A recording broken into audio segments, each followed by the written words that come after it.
আসসালামু আলাইকুম। সবাই কেমন আছেন?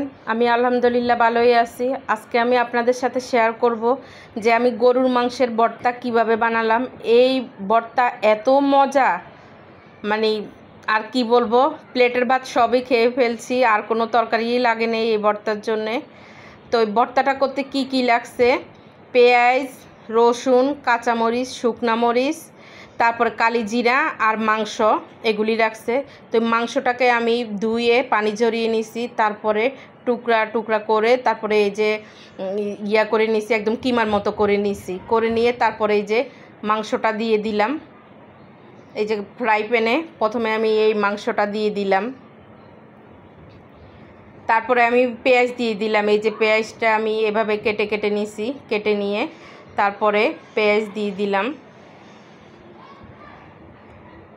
পেঁয়াজ এই যে তারপরে আমি শুকনো মরিচটা দিলাম, দেওয়ার পরে তারপর আমি কাঁচা মরিচ দিলাম, তারপর আমি এই যে রসুনটা দিলাম, রসুন দিয়ে দিলাম। দেওয়ার পর তারপরে এই যে আমি আদা দিয়ে দিলাম এক টুকরা,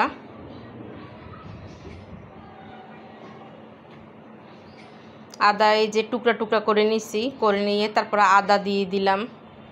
তারপর এখানে আমি সরিষার তেল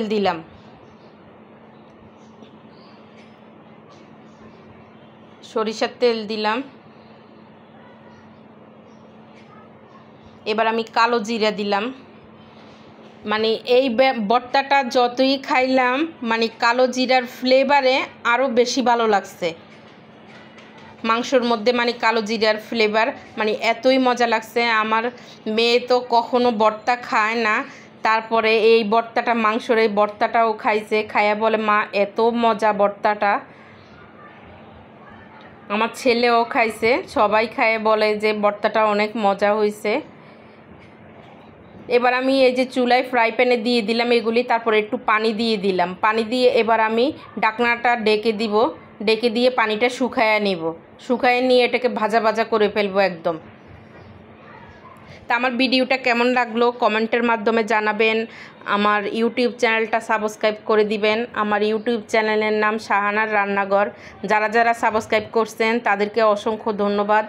তারপর আমি লবণ দিয়ে দিলাম, এই যে লবণ দিয়ে এই যে ডাকনা দিয়ে ডেকে দিছি, ডেকে দিয়ে এই যে পানিটা শুকিয়ে নিছি পুরা। ভিডিওটা আর কি ফাস্ট করে দিছি, বেশি বড় ভিডিও আবার অনেকে দেখতে চায় না, সেজন্য পানিটা এই যে শুকায় গেছে। শুকায় যায় তারপরে এটাকে আমি একদম এক সাইড করে নিতেছি। এই যে মাংসগুলিরে আমি একদম এক সাইড করে নিব। এক সাইড করে নিয়ে তারপরে আমি এর ইয়া করব, ওই একদম হেলান দিয়ে রাখবো যেন তেলটা নিচের দিকে চলে আসে। এই যে হেলান দিয়ে রাখবো, হেলান দিয়ে রেখে তারপরে তেলটা যেন নিচে চলে আসে। তারপরে এটাকে আমি পাটায় বেটে নিব। পাটায় বাটতে আর কি একটু কষ্ট হয়, কিন্তু কষ্ট হলেও তারপরে পাটায় বাটতে পারলে। এই যে তেলটা একদম নিচে চলে আসছে, তেলটার নিচে চলে আসছে। এবার আমি এই যে পাটায় চলে গেলাম বাটার জন্য। এবার আমি সবগুলি নিয়ে নিলাম, আর তেলটা ওই পাশে রয়ে গেল। এই যে সবগুলি নিয়ে এবার আমি পাটায় বেটে নিলাম ভর্তাটা। মানে এত মজা, এত মজা, আপনারা খেয়ে দেখতে পারেন। মাত্র 2 টুকরা মাংস দিয়ে, আমি 2 টুকরা দিয়ে করছি, অনেকে 1 টুকরা মাংস দিয়েও করে, আবার কেউ 3-4 টুকরা, যে যেই পরিমাণ বানায় আর কি। তো আমি 2 টুকরা মাংস দিয়ে করছি, তাই এতগুলি হয়েছে। এই যে পুরা ভর্তাটা বেটে আমি এই যে নিয়ে নিলাম, একটা পিরিজে নিয়ে নিলাম। নিয়ে এবার আমি ছোট্ট গোল গোল করে নিব। এরকম গোল গোল করে ভর্তা হোটেলে রাখে, এরকম সুন্দর করে শেপ করে, ভালোই লাগে দেখতে। হোটেলের ভর্তাগুলি এরকম গোল গোল করে রাখে। এই যে এবার আমি সবগুলিকে গোল গোল করে নিতেছি।